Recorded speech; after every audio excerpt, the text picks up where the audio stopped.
నమస్కారం, నా పేరు రంబాబు. మీరు చూస్తున్నారు 3R న్యూస్. గత 10 సంవత్సరాలుగా అన్ని రంగాల్లోనూ అన్ని వర్గాల్లోనూ సమూల్యమైన మార్పుల వలన జాతి యువత నరేంద్ర మోదీకి ముచ్చటగా మూడోసారి పట్టం కట్టారు అని, ఆయన తీసుకొచ్చిన పాలనలో విప్లవాత్మకమైన మార్పులు నరేంద్ర మోదీకి ఓటు వేయటానికి ప్రేరేపించాయని ధర్మవరం ఎమ్మెల్యే సత్యకుమార్ యాదవ్ గొల్లపూడిలో జరిగిన ఓ కార్యక్రమంలో అన్నారు. ఇదే వేదిక మీద బీజేపీ మైలవరం నియోజకవర్గ సమన్వయకర్త నూతలపాటి బాల మాట్లాడుతూ, ఆంధ్రప్రదేశ్లో ఎన్డీఏ కూటమి సారథ్యం వహించిన చంద్రబాబు ఇక్కడ ప్రమాణ స్వీకారం చేయటం చాలా ఆనందంగా ఉందని ఆయన అన్నారు. ఆ వివరాలు మేము ముందుంచే ప్రయత్నం 3R న్యూస్ చేస్తుంది.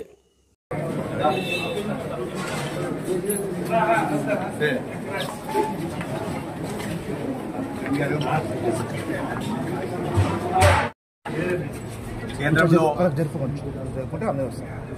నరేంద్ర మోడీ గారు ముచ్చటగా మూడోసారి ప్రధానమంత్రి కావడం, ప్రజలు మళ్ళీ వారిని ఆశీర్వదించడం, అభివృద్ధికి ప్రజలు పెద్దపీట వేశారు, నిజమైన సంక్షేమానికి మద్దతు తెలిపారు.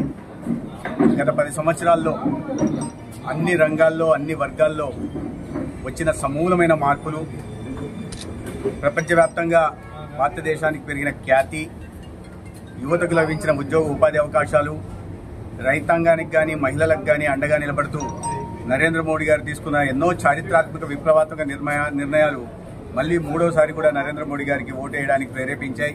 ప్రజలు అభివృద్ధికి, నిజమైన సంక్షేమాన్ని, నిజమైన అభివృద్ధిని కోరుకున్నారు. అందుకనే నరేంద్ర మోడీ గారు మళ్ళీ ప్రధానమంత్రి అయితే ఇప్పటికే ప్రపంచంలోనే అతిపెద్ద ఆర్థిక వ్యవస్థల్లో 5వ స్థానానికి చేరిన దేశం మరింత ముందుకెళ్తుందని, 3వ స్థానానికి 1వ స్థానానికి చేరుతుంది.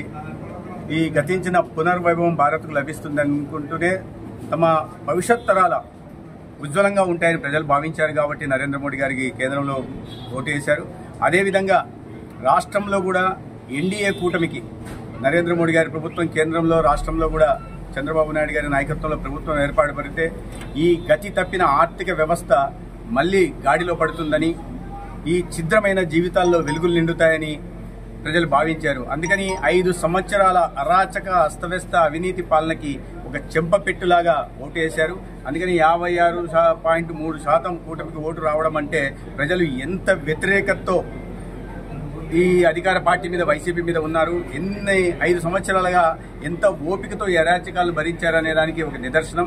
అందుకనే సరైన సమయం వచ్చినప్పుడు లాగి పెట్టి కొట్టిన దెబ్బ ఇవాళ భవిష్యత్తులో మళ్లీ తల్లెత్తుకొని లేని విధంగా జగన్మోహన్ రెడ్డి గారికి ప్రజలు బుద్ధి చెప్పారు.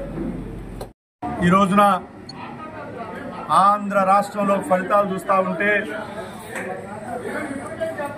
పైన నరేంద్ర మోడీ గారి నాయకత్వం, ఇక్కడ ఎన్డీఏ కూటమికి సారథ్యం వహించి నారా చంద్రబాబు నాయుడు గారు ముఖ్యమంత్రిగా ప్రమాణ స్వీకారం చేయబోవటం, పవన్ కళ్యాణ్ గారు, మా నాయకురాలు దగ్గుపాటి పురంధేశ్వరి గారు ఇవాళ రాజమండ్రిలో అఖండ మెజారిటీతో గెలవటం, ఇవాళ 175 సీట్లలో ఆంధ్ర రాష్ట్ర కనీ విని చరిత్రలో ఎప్పుడూ లేని విధంగా ఆంధ్ర రాష్ట్ర ప్రజలందరూ కూడా కూటమిని ఇవాళ ఈ రకంగా గెలిపించడం అంటే ఆంధ్ర రాష్ట్రం ఏ లోతుల్లోకి తీసుకెళ్లిపోయాడు, ఏ దశకి తీసుకెళ్లిపోయాడు జగన్మోహన్ రెడ్డి అనే విషయం ఇవాళ ఓటు రూపంలో ప్రజలు చూపించారు.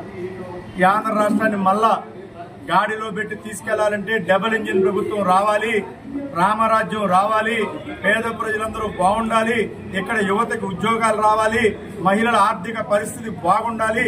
అనేక రకాలుగా ప్రజలందరూ కూడా తెలంగాణ, అప్పుడు ఆంధ్ర రాష్ట్రం తెలంగాణ ఉద్యమం ఏ రకంగా జరిగిందో ఆంధ్ర రాష్ట్రంలో ఉన్న తెలుగు ప్రజలందరూ కూడా, ప్రపంచంలో ఉన్న తెలుగు ప్రజలందరూ కూడా ఆంధ్ర రాష్ట్రంలో ఈ ఫలితం కోసం ఎదురుచిన విధంగా ఇవాళ ఈ విజయం ఉన్న మాట వాస్తవం అనేది వాళ్ళందరం చూస్తా ఉన్నాం. రాబోయే రోజుల్లో భారతీయ జనతా పార్టీ, జనసేన, తెలుగుదేశం పార్టీ ఏ ఆకాంక్షతో అయితే, ఏ ఆశయాలతో అయితే, ఎందుకోసమైతే ప్రజలందరూ ఓటేశారో బాధ్యతతో ఇవాళ మా నాయకత్వం ఆంధ్ర రాష్ట్రాన్ని సగర్వంగా ఆంధ్ర రాష్ట్ర ప్రజలు తలెత్తుకునే విధంగా తీసుకెళ్తుందని, దాంట్లో సుశిక్షితైన కార్యకర్తలు భారతీయ జనతా పార్టీ గాని, జనసేన గాని అహర్నిశలు తెలుగుదేశం కార్యకర్తని కష్టపడి ఈ విజయాన్ని తీసుకొచ్చారు. కాబట్టి మేమందరం కూడా బాధ్యత రాబోయే రోజుల్లో ప్రజాసేవకి మరింత బాధ్యతగా వెళ్తామని చెప్పి తెలియజేసుకుంటూ ఈ రోజు వచ్చిన మా నాయకుడు, జాతీయ స్థాయి నాయకుడు, వాళ్ళ ఎమ్మెల్యేగా పొడి ధర్మవరం సత్యకుమార్ గారు, మాజీ మంత్రి ఆదినారాయణ రెడ్డి గారు, మరి మా మిత్రులు ఇక్కడ వసంత కృష్ణప్రసాద్ గారు, మరి ఒకళ్ళే కాదు చిన్ని గారు, ఇలా ఆంధ్ర రాష్ట్రంలో అందరూ కూడా బాధ్యతతో పనిచేయాలని, అందరూ గెలిచినందుకు అందరికీ శుభాకాంక్షలు తెలియజేసుకుంటూ ఈ రోజున ఇంకా మరింతగా ఆంధ్ర రాష్ట్రం రాబోయే 10-15 సంవత్సరాల్లో భారతదేశంలోనే అత్యంత శక్తివంతమైన రాష్ట్రంగా ఈ రాష్ట్రం విరాజిల్లబోతుంది. అది అమరావతి సాక్షిగా జరగబోతున్నది తెలియవస్తా ఉంది. ఈ ఫలితాలు అదే కసితో మేము అందరం కూడా పనిచేస్తామని తెలియజేస్తా ఉన్నాం.